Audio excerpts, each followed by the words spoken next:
I never thought I'd be the kind of guy who writes stuff down like this. Not for anyone else, anyway. I'm not much of a storyteller, and I was never good at essays back at school. But I guess after 5 years on the job, I've started thinking differently. I've been the rookie here for longer than I should have been.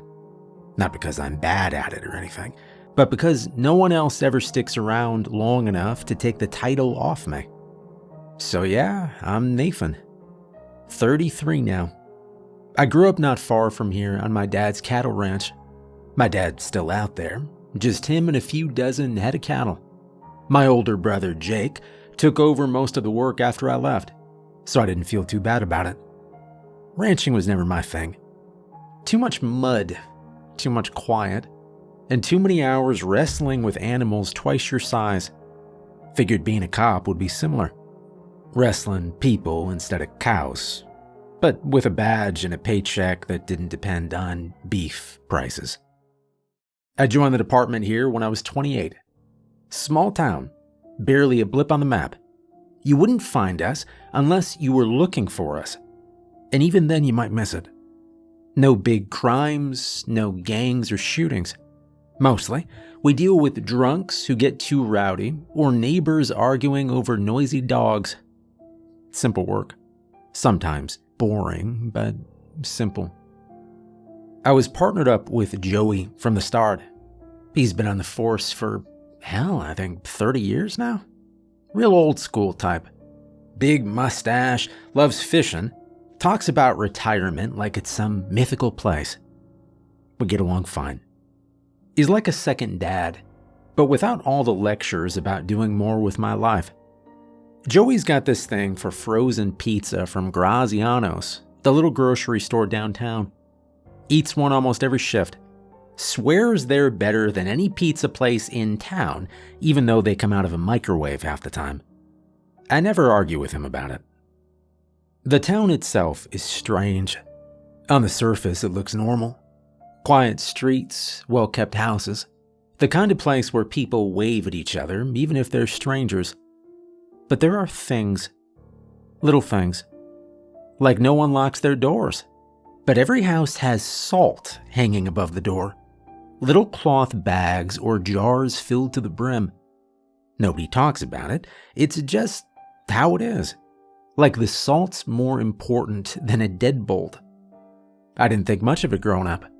Figured it was some kind of old town superstition.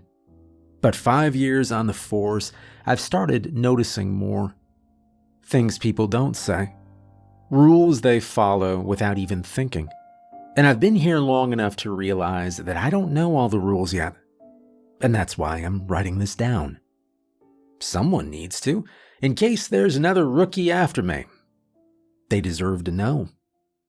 Now the first rule is simple. Never go into the red house at the end of Barb Street. Everyone in town knows about that red house. It's been there longer than anyone can remember, standing at the far end of Barb Road like a fire engine frozen in place. The paint is a deep, unnatural red that never fades, never chips, never peels. Even the roof is red. The window frames, the glass. It's all the same color. Like someone's dunked the entire house into a bucket of paint and let it dry that way. Birds don't land on its roof. Dogs refuse to walk past it, tails tucked between their legs. Parents warn their kids to stay away, and even the dumbest, most reckless kids listen. I remember it from my childhood too. The older kids would dare us to go inside, but nobody ever did. We'd get close, maybe throw a rock at it, but that was as far as we'd go.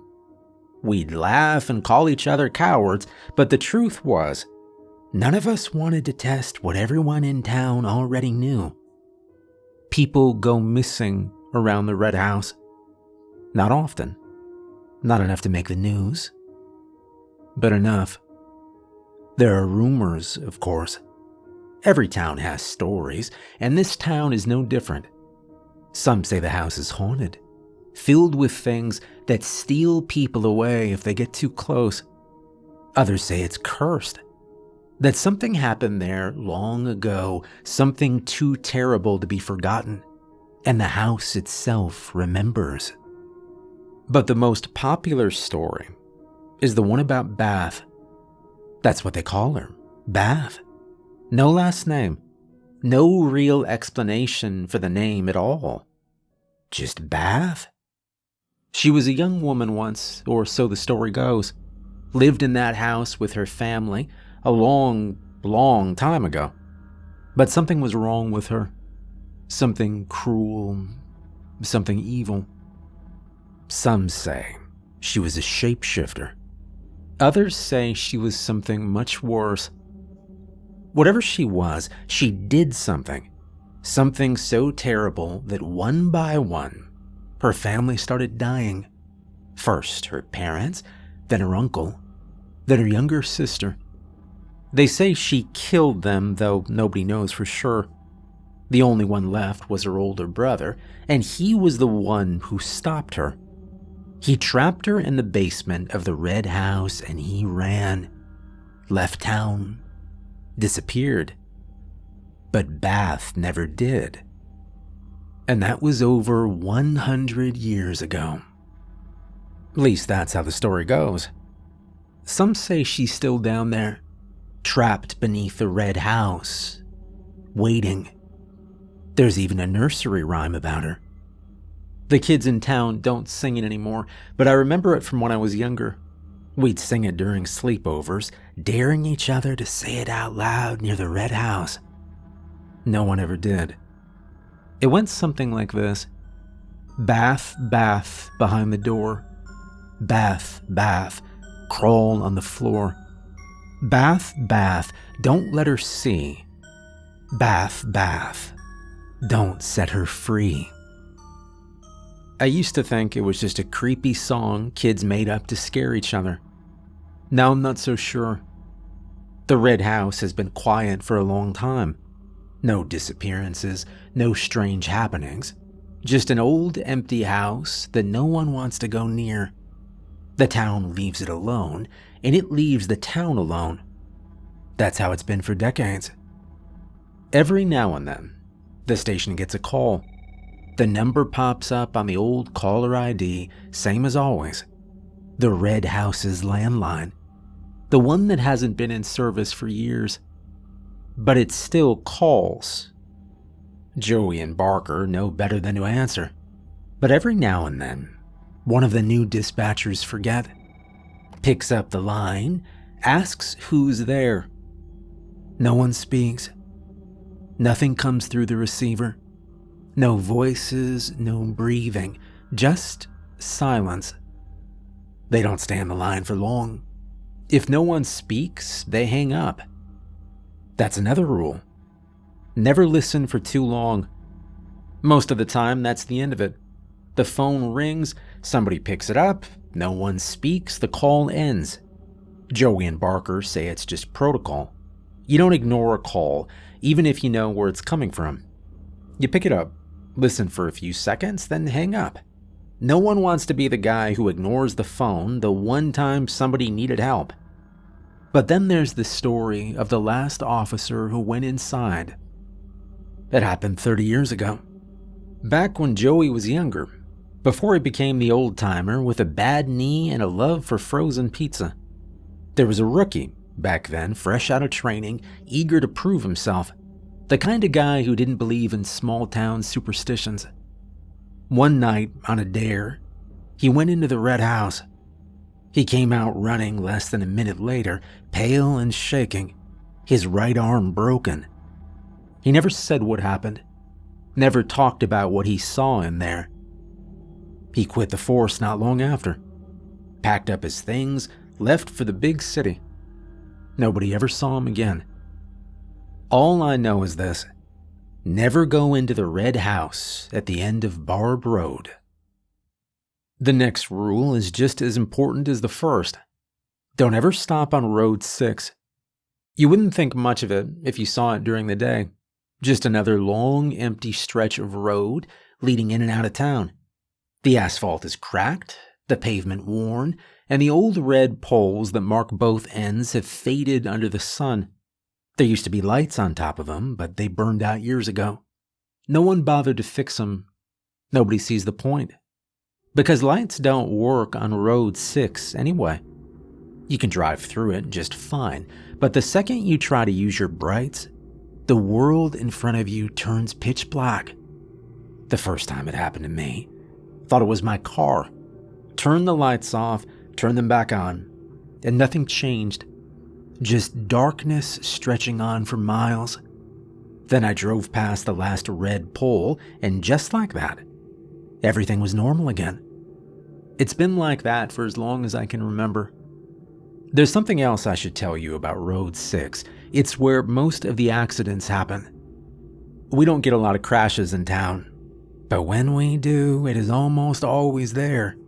Some are small, fender benders, a dented bumper, a shaken up driver. But sometimes they're bad. Cars flipped over, people missing, wreckage scattered like something tore through the vehicle mid-drive. You'd think a small town like this wouldn't have so much road rage, but we do. And it happens on that road each and every time. People stop their cars in the middle of the road, get out, screaming, swinging, losing their minds.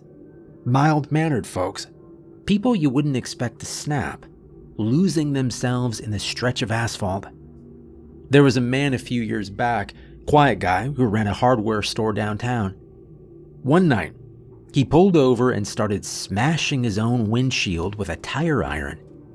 By the time someone found him, his hands were bloody, his face was cut, and he couldn't explain why he'd done it. Most of them can't explain why. Engines fail there too. People's cars just shut down right in the middle of the road.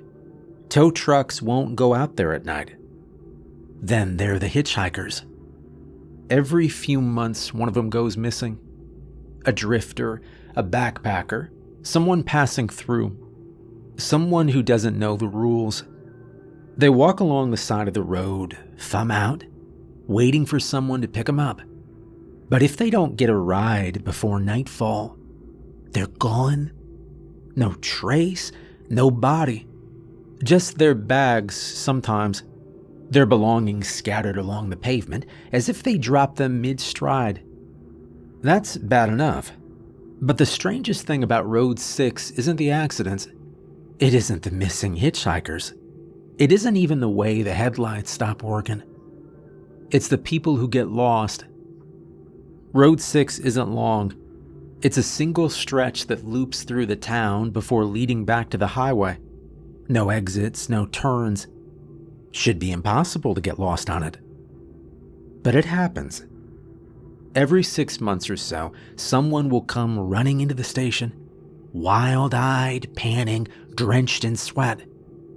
They'll be shaking, crying, dehydrated like they've been wandering for days. Some of them collapse right there on the floor, and some of them beg for help. They all say the same thing. They were walking on Road 6. They don't know how long they were out there. They just kept walking, thinking they'd reach the end, but it never came. No matter which direction they turned, no matter how many steps they took, the road stretched on forever. Some of them remember passing the same landmarks over and over. A dead tree with a split trunk, a rusted-out mailbox with no house nearby, a set of old tire tracks burned into the dirt. They swear they were walking for days, but it never takes me more than 10 minutes to drive the length of that road. Most of the time, these people aren't from town. They're outsiders, the kind that roll through thinking they don't need to listen to warnings. Tourists who think the stories are just that, stories. They don't believe me when I tell them not to stop. They laugh, shake their heads, and go on with their business. But I still warn them, because bad things happen to the people who don't listen. And I don't like seeing new faces show up at the station, their lips cracked from thirst, their hands scraped raw like they fell over and over again. I don't like the way their eyes dart around the room, looking at the windows, the corners, the door, like they're expecting something to follow them. They all say the same thing when they finally catch their breath. I was walking, but I couldn't get out. But that's not the worst part. The worst part is that some of them don't make it back at all. I do my best to find them, the ones who never made it back. Most of them are strangers, people passing through, people who didn't know better. They all have different reasons for being on Road 6, but the ending's always the same. They stop, something happens, and they don't come back. I keep a drawer for them at the station. It's not official, nothing the department keeps records of, just something I put together over the years.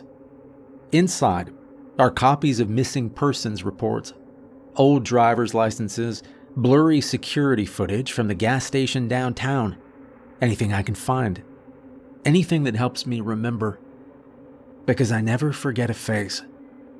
Whenever someone disappears, I take their photo and I pin it to the bulletin board in the break room.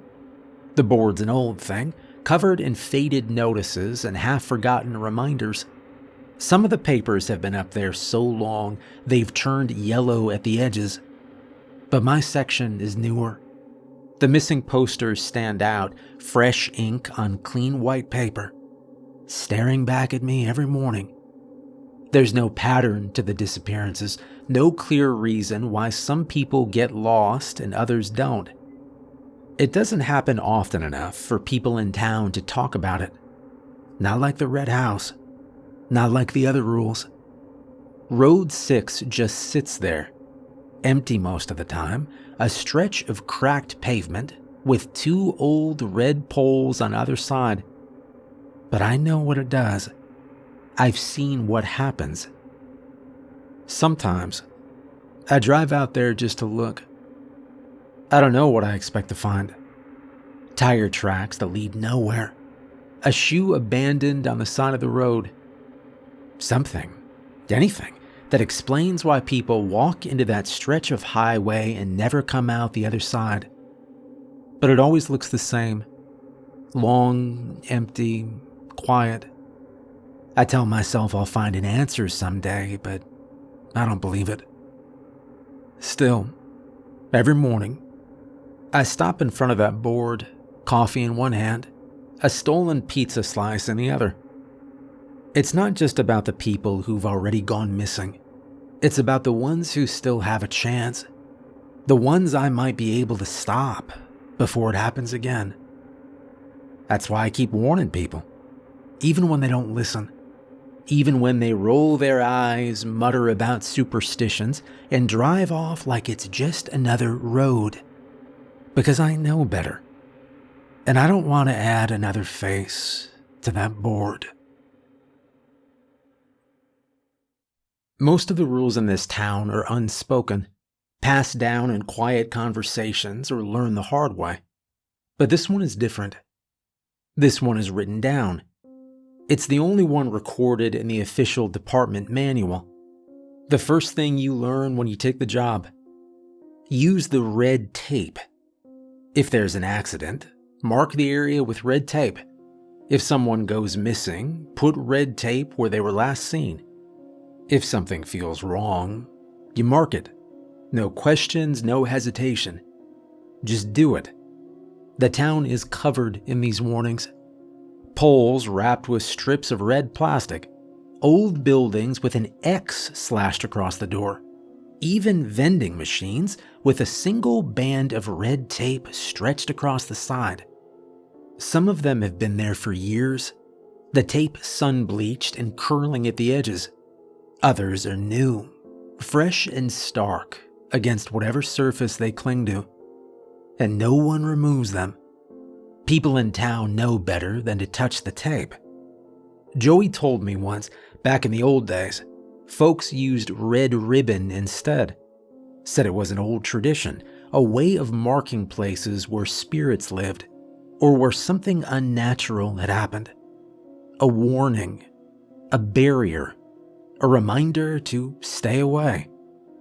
This is an old town, full of old fears. People still salt their doors, they avoid the Red House, they don't stop on Road 6, and they don't break the red tape. I grew up around these kinds of superstitions, so it never seemed strange to me. It's just what you do. I kept rolls of red tape everywhere. My car, my lunch bag, my desk drawer. I never let myself run out. I don't know if it actually worked, if it did anything real. But I know what happened when the tape wasn't there. People forgot. They went where they shouldn't. And sometimes they didn't come back. The Red House and Road 6 aren't the only things in town that don't make sense. There are other stories. There's this storm drain tunnel that runs under part of town. It was built decades ago, way before my time, meant to help with flooding when the rains got heavy. It's simple enough.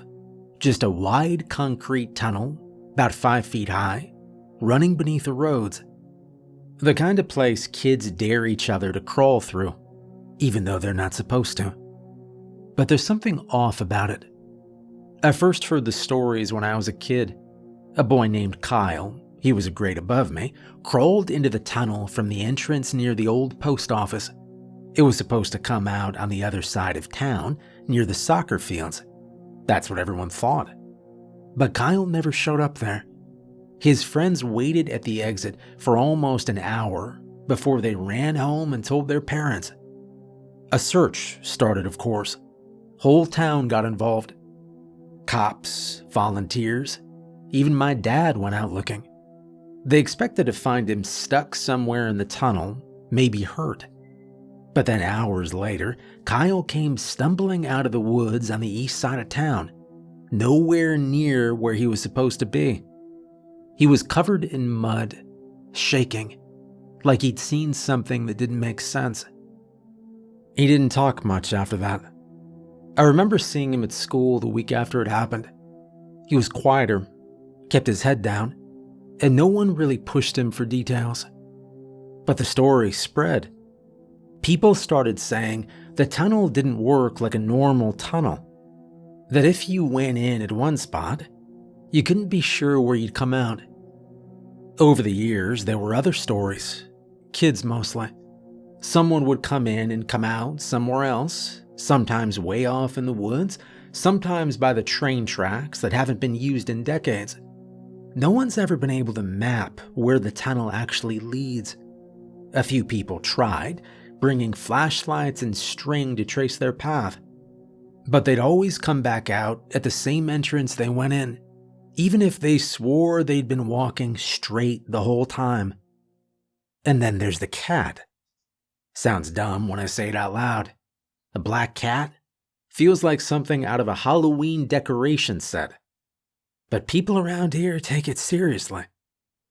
The first time I saw it, I was maybe 10. It was sitting on the sidewalk near the grocery store. Just sitting there, tail curled around its feet, staring at nothing. I remember thinking it was weird how still it was. Most cats twitch their ears or shift around. But this one just sat there, completely still. When I got closer, it turned its head and looked right at me. Yellow eyes, wide and glassy. I don't know how long we stared at each other, but I remember feeling like it was waiting for something. Like I was supposed to do something. Then it stood up, stretched, and walked off behind the store. I didn't think much of it at the time, but as I got older, I started hearing the stories. The cat's been seen around town for decades. Same solid black fur, same yellow eyes. Longer than any cat should be alive. People say it shows up when something bad's about to happen. Not always big, end of the world bad, but something. An accident, someone getting hurt, a fire breaking out. It just appears. It has this habit of sitting right where people will see it. On porches, at the edge of the woods, in front of shops downtown. It doesn't let anyone get close, walk toward it, and it'll dart away. But it always watches. Like it knows something you don't. The weirdest thing, though, is how it shows up near the tunnel, especially when kids are involved. Joey told me about a time years ago when a kid went missing for a few hours. Same deal. Went into the tunnel with his friends and didn't come out where he was supposed to. While the search was going on, someone spotted the black cat sitting right at the entrance of the tunnel, staring down into it. Just sitting there, like it was waiting for something. The kid showed up later that evening, covered in dirt and crying, but unharmed. When they brought him back, the cat was gone. People say the cat's connected somehow. To the tunnel, to the town, maybe even the red house. Nobody really knows. But every time I see it, I get this feeling in my gut that something's about to go wrong. So if you ever see the cat, pause for a second. Give it a treat. Maybe scratch it behind the ears if you can. It might be trying to tell you something. Most of all, never enter the tunnels after dark. There's one last place I need to warn you about. The old post office downtown. Doesn't seem like much at first glance.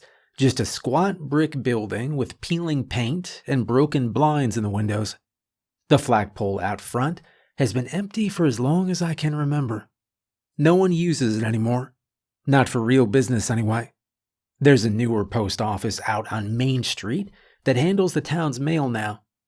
But the old one still lingers. Most days it's quiet. Dusty windows, doors locked up, nothing moving inside. But every so often, letters still come out of there. That's the part that doesn't make sense. People started noticing it years ago. They'd find envelopes in their mailboxes. Plain, white, no stamps, no return addresses. Just their names written neatly on the front in handwriting they didn't recognize. At first, folks thought it was a prank. Some kid messing around, sneaking letters into mailboxes for a laugh. But then they started reading them. The letters weren't just random notes or jokes. They were personal, specific, things only certain people would know. A woman on Elm Street got one from her father, who'd been dead for over 15 years. The letter talked about the garden she'd planted that spring, how proud he was of the way she kept the house looking nice. It was written as if he was still alive, still watching over her, like nothing had changed. Another family got a letter from their son who'd gone missing when he was 17. The letter talked about how he was doing fine, working odd jobs, thinking of coming home soon. But he'd been gone for over a decade. No trace of him ever found. It kept happening. Letters showing up out of nowhere. Parents who'd passed away, friends who'd been lost, even folks who'd vanished without a word years ago. At first, the town was furious. They thought it was cruel, someone digging into old wounds for the sake of a sick joke. People demanded the police department do something about it. Joey was around back then, said they tried everything. Looked for fingerprints, checked the old post office for any sign of someone living there. But they came up with nothing. Cameras were set up around town to catch anyone dropping off letters, but the footage never showed anything out of the ordinary. Eventually, people stopped asking for answers. I think there was this moment where everyone realized that no one was behind it, or at least no one they could catch. The letters just happened. And after a while, people stopped fighting it. Nowadays, when a letter shows up, most folks don't talk about it much. They just read them quietly and keep it to themselves. Some burn them after. Others stash them away in drawers, like they're too important to throw out, but too strange to leave sitting around. The weirdest part, the letters are always current. They talk about things happening now, not just memories of old news. Like whoever's writing them knows what's going on in people's lives. I've never gotten one. Sometimes I wonder what it'd say if I did. Would it be from someone I lost? Or maybe it'd come from someone who hasn't died yet, but will. That's the part that keeps me up sometimes. The thought that one of these letters might show up before someone's gone. Like a warning. There's this old legend my grandpa used to tell me when I was a kid. He was big on that kind of stuff. Old stories, fairy tales, things to keep kids up at night. He used to say that the Grim Reaper, the real one, didn't just go around collecting souls all day. Said the guy liked to take odd jobs every now and then, blend in with the living, observe how we live, maybe even have a little fun with it. I always thought it was a weird idea. The Grim Reaper working part-time, like some kind of cosmic temp worker. But sometimes, when I think about that old post office, I wonder. Maybe that's what's going on. Maybe Death's sitting there in that dusty old building, writing letters to the living, reminding them that the dead are still around, still watching. Or maybe it's just his way of poking at us, seeing how we react when the lines between the living and the dead blur a little too much. And then there's this thought I can't shake. Someday, there will be a letter about me. I don't know who it'll go to. My dad, maybe, if he's still around. Maybe even some rookie who hasn't joined the force yet, finding a letter with my name signed at the bottom, talking about things I have no business knowing. It's a strange thought, not one I dwell on too much, and that's a thought for another day. Anyway, not much has changed since I started writing all this down. I'm still here, working at the department, same desk, same creepy chair that leans a little too far back when I sit down wrong. The town's the same, too. Still quiet on the surface, still hiding all the strange things just beneath. The red house is still there. The paint is fresh as ever. Nobody goes near it. Road 6 keeps stretching out its cracked pavement, swallowing headlights and hitchhikers when it feels like it. The storm drain tunnel still twists around under the town, leading kids out into places they were never meant to find. And every now and then, another letter shows up from the old post office, folded neatly into a plain white envelope with no return address. But there's been one change. The department's finally getting new rookies. Whole batch of them, fresh out of the academy. They're coming in next month from what I've heard. And that means I won't be the rookie anymore. It's strange thinking about it. I have been the youngest on the force for so long, feels like part of who I am. The one who still gets the worst shifts, the weirdest calls, the one who has to deal with the stuff no one else wants to. But hey, soon that'll be someone else's job. Maybe it'll be your job. If you're reading this, then you're probably one of the new guys. Just starting out. Probably still full of that fresh energy, thinking this will be like any other small town posting. Slow, easy, nothing too exciting. I get it. I thought the same thing. But you're here now, and this town is not like the others. If you see the black cat sitting near the tunnel, give it a little space. If you hear the phone ringing from the red house, don't listen too long. If someone disappears on Road 6, don't waste time trying to make sense of it. Just do what you can. And if you ever get a letter from someone who shouldn't be writing to you, read it, even if it scares you. And I guess that's all I've got. I'm not going anywhere. At least I hope I'm not. I'll still be around when you get here, probably sitting at the desk closest to the back window, drinking coffee that's been sitting in the pot too long. But I won't be the rookie anymore. That'll be you. I hope the best for you, I really do.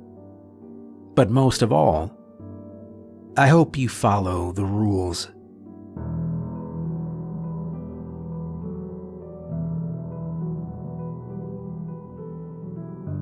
Hey, I'm Steve and I helped write this story, and it is part of a much bigger world we're building. I just want to say thank you for all the encouragement. It's been really fun to be writing again. If you like scary true stories, check out our second channel, Lighthouse, where I'm on camera and I tell and react to scary true stories all the time. Thank you for watching. I hope you enjoyed this video, and I will see you tomorrow night.